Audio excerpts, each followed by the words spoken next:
were no CDs stolen. And he was like, blankety blank, yes, there has been.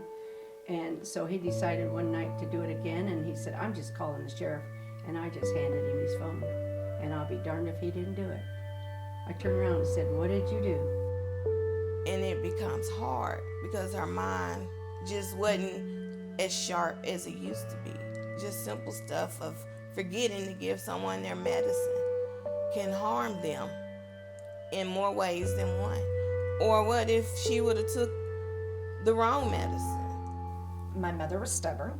She wanted to micromanage and do it on her own. She had this. She was doing great, but no sooner than she was 2 years into taking care of someone full-time with Alzheimer's, she had a second heart attack. About 15.7 million adult family caregivers care for someone who has Alzheimer's disease or other dementia. Me and my family were one of them. I used to watch my granny in the garden. She would grow cucumbers and collard greens and tomatoes. She would get all this food from her garden and was able to make meals for the family. And everyone loved her cooking. From her collard greens to her fresh fried green tomatoes to her chicken and macaroni and sweet potato pie, she put her heart and soul into everything she did, into everything she spoke, everything she touched. She sort of healed. It was a blessing to have her in my life because she touched me. She was my angel on earth, so strong and so independent. She raised me up ever since I was a baby. She fed me, bathed me, and taught me how to walk. The most difficult experience I ever had to face in life was when those roles got reversed. My hard-working, strong, beautiful granny was never going to be herself again. She was diagnosed with dementia. It starts out as a mild and goes to major cognitive impairment, and it progresses into a condition that makes you lose your memory and have different behaviors. It's a vicious disease that ultimately robbed me of her before she was even gone.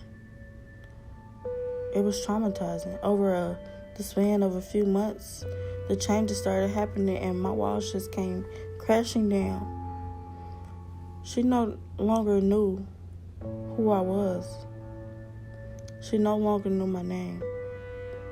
And I had a hard time dealing with that, just like so many other families do. You see, this is not only my story, but the story of Mark and Jackie and Tamara or Shanoa and Mary, and so many more like it.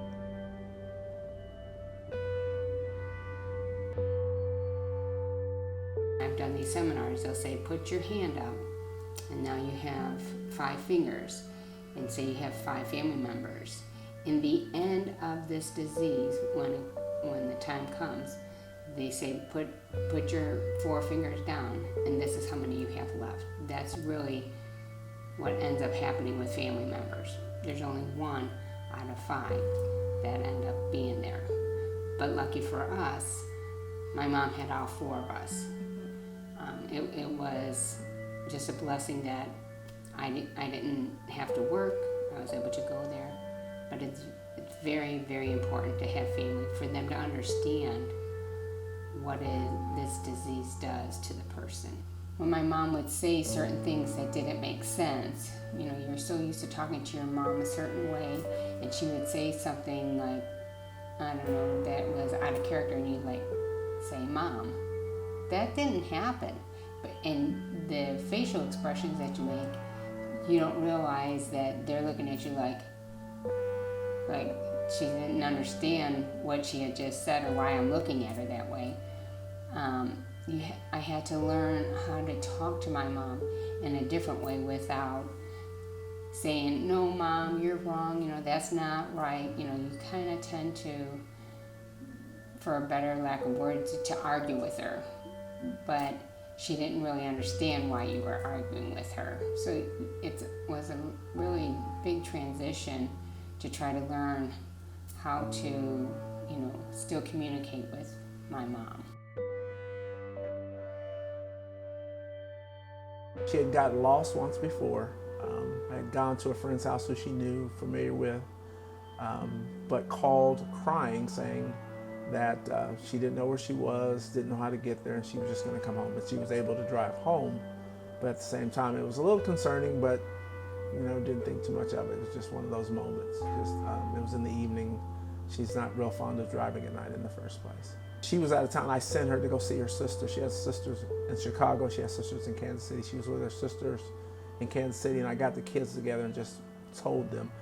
They took it hard because her mom actually was diagnosed, not necessarily with Alzheimer's or dementia, but we knew that it was, basically back then they would just say she was senile. She kind of lost her mind. So they knew just from Big Mama, what we called her. Big Mama got to a point where she didn't really know who they were and was a little clingy, would grab her purse when they would come around, and they knew how she ended, not knowing a lot of people or not being comfortable around a lot of people. So they were like, that's what Mom's going to be like. And so it was really heartbreaking for them to have seen that.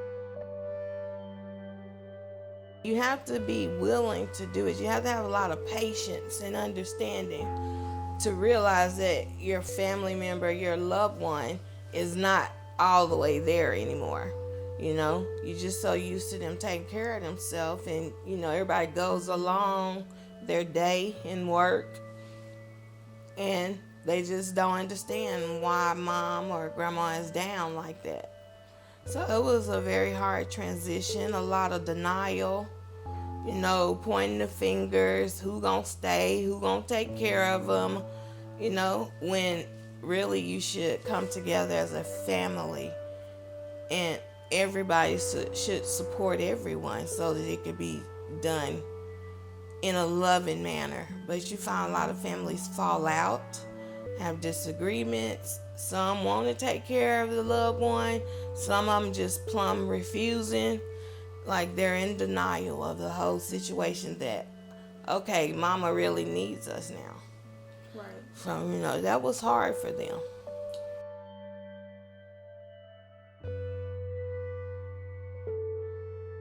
And he was so paranoid about people coming into our house and stealing stuff. Like, if he was here today, he'd be sure that you carried something out of here if he couldn't find it. Mm-hmm. And it would just be because he hid it. Right. Because he hid stuff all the time to keep it from being stolen, and that's how it got stolen.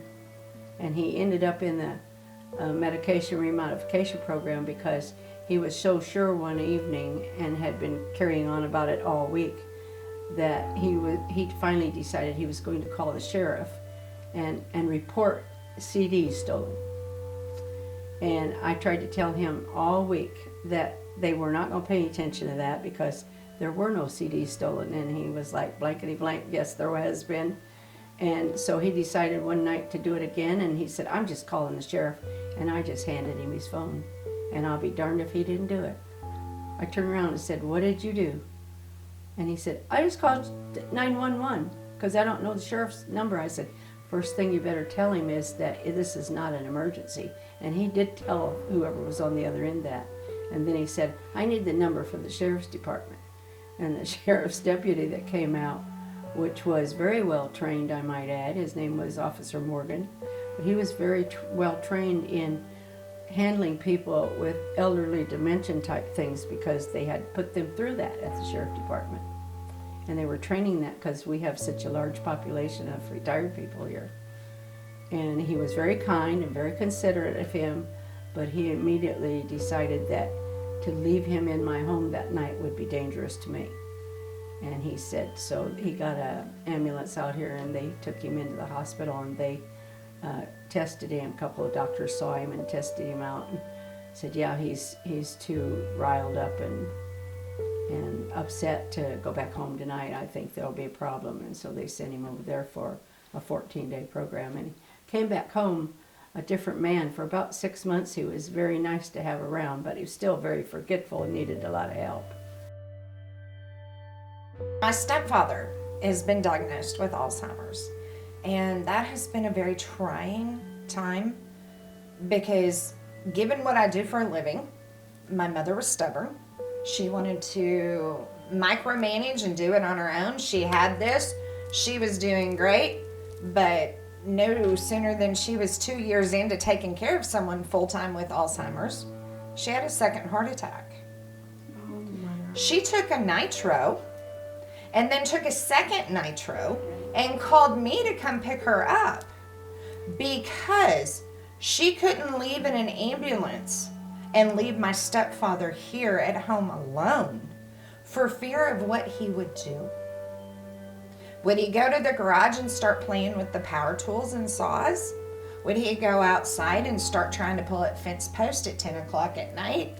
So I had to get out of bed, drive across town, get her. Now we're delaying our damage, and she did sustain some damage because With that time. yes, time is key.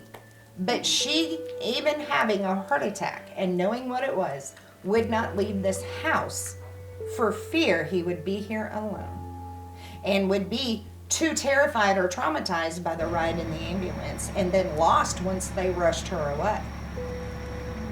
So that was one of the experiences. But it's been really hard for me because that's my mom. I've watched her forget her cell phone, but always make sure he has his. She's forgotten her own doctor's appointments, but has his cataloged. He never misses an appointment anywhere. Probably the hardest thing for me, though, is conversation. There is no conversation with my mother. I couldn't call her on the phone when I was having a bad time or a good time and tell her about anything because it was going to be several interruptions. I couldn't share my life with her because she was so wrapped up with my stepdad. And, you know, if he gets out of his chair and I'm on the phone with her and, you know, I'm going through a breakup or going through this or going through that, in the middle of me pouring out whatever I've got, I hear, Bud, what are you doing? Where are you going? What are you getting? What do you need? Can you hang on for a minute? You know, the moment's gone.